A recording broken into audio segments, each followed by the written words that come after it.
What game is easy to learn, but also very satisfying to play? Doom, 1994/2016.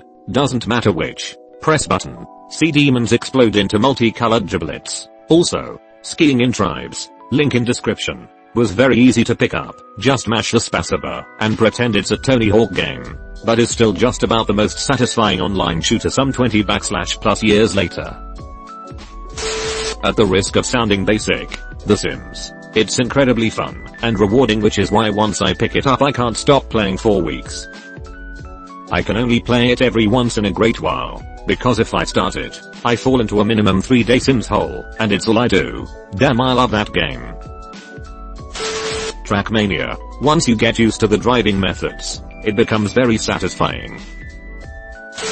I'm a big fan of social deduction board games, where someone hides their identity and you need to figure out who they are. These games often are characterized by simultaneous simplicity and convoluted strategy, as the rules are easy to learn, but the game varies, based on bluffing and manipulation. Some good ones are Secret Hitler, Donner Dinner Party, 2 Rooms and a Boom, One Night Werewolf, Coup, Bang, Crossfire, Resistance, Avalon. I highly recommend you check these out. All are fantastic party games that are short and easy to play, but are increasingly complicated in strategy, based on the skills of people playing. A good session of any of these will result in a lot of fun and argument, and an overall good time. I've played Secret Hitler, Werewolf, and Resistance, Avalon, and I'd have to say, she's the most enjoyable. It's just so much fun to accuse your friends of being fascists. When we first got it though, everyone wanted to play it so much I got burned out on it really quickly. A great 2-player game called Patchwork. Link in description. Close bracket. Any Katamari game. The only controls are the joysticks, and you start out with this very small ball, and have to slowly build ball by running over stuff. You go from basically mouse size to absorbing a planet throughout the game. The funky, soothing soundtrack is a plus. Na na na na na na na na na. I really like Love Letter. It's a card game with 16 cards total. You have a card, and on your turn you draw one, and decide which of the 2 you're going to play. You're trying to get the best card by the end of a short round, by deducing which card the other players have by playing your card. Space Cadet Pinball, Minesweeper. If you can stomach a paragraph of reading, it's ridiculously easy to learn. If you can stomach a paragraph of reading, it's ridiculously easy to learn. You're asking way too much from me. The numbers is how many mines are next to the tile. Find the bombs. Win. Can we get a TL, doctor? Click good. Don't click bad. Do you expect me to read this much? Good, bad. You lost me at good. B. Anything shorter? Do. Semicolon. Slime Rancher. It's rough to manage the range before you start using bees, but the mechanics are basic to any FPS gamer, and the feeling when you have a ranch running like clockwork is fucking amazing. I played this maybe a couple years ago or so, and it didn't seem like there was much to do. Is there more to it now? It got updated several times since early access versions. Euro Truck Simulator 2. Just put on a radio, favorite album or audiobook and let the road swallow you. Or a digital lot lizard. The first Plants vs Zombies. It's such a great game, and so astonishing how much the microtransaction greed destroyed the second part.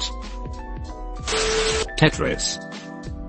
The new Tetris 99 is so fun to play, but I still can't figure out the targeting system. Want me to explain them? I like how you politely ask, like if you just outright explained it I would be furious. I was thinking, if he had already learned them, so I asked. Keep talking and nobody explodes. Requires 2 people and can really challenge your communication skills. Helps a ton if you already know Morse code, but you can stumble your way through regardless.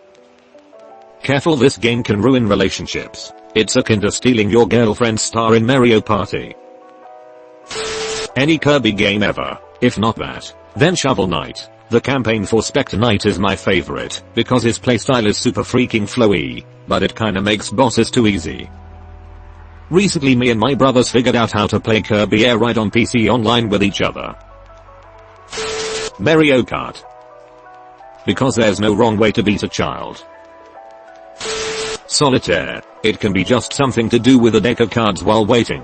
There are also about 100 different versions of Solitaire, so you always have different games to learn with, usually the same principles and win conditions. You'll lose a lot of games at the start, but when you get those first few wins, it's very satisfying. When you get good at it, you can also introduce your friends/family to a multiplayer speed solitaire game called Nerds, and kick ass in it.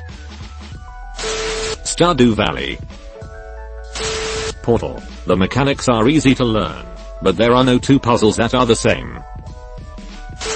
Minecraft to an extent. You need a minor bit of knowledge on how to start. That first day you need to punch trees, to make planks to make a workbench, but once you know, that a massive sandbox game opens up to you. Build stuff that you think is cool, play with friends, kill the ender dragon, mod the ever-living bejesus out of it. The options are dizzying, as to why it isn't necessarily easy to learn.